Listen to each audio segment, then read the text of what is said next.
La petite enfance, c'est un enjeu important des politiques publiques.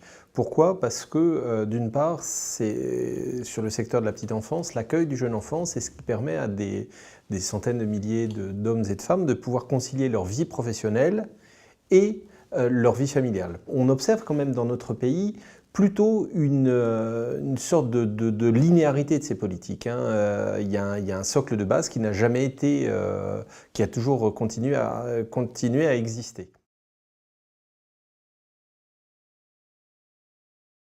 On a pu assister depuis 2000, où il y a eu un décret fondateur qui régit les établissements d'accueil, où la question du volet éducatif est devenue beaucoup plus prégnante, puisque toutes les crèches, ce qu'on appelle les établissements d'accueil du jeune enfant, doivent se doter d'un projet éducatif.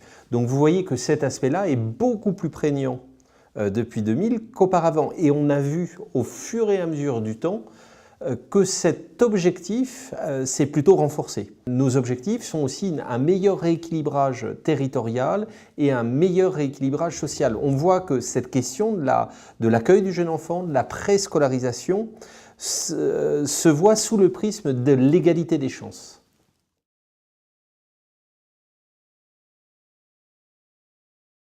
Ce qui fait l'une des spécificités de la France, c'est justement qu'on a une politique segmentée sur ce secteur.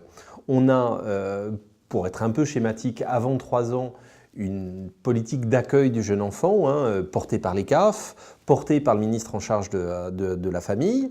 Et puis on a, après 3 ans, une politique un service public d'ailleurs, d'éducation, portée par le ministre de l'Éducation nationale. Et on a un petit peu la genèse de nos politiques publiques à segmenter ces deux aspects. Or, on voit que depuis 10, 15, 20 ans, il y a une volonté d'avoir quelque chose de beaucoup plus global, une meilleure transition entre les différentes politiques publiques qui sont conduites.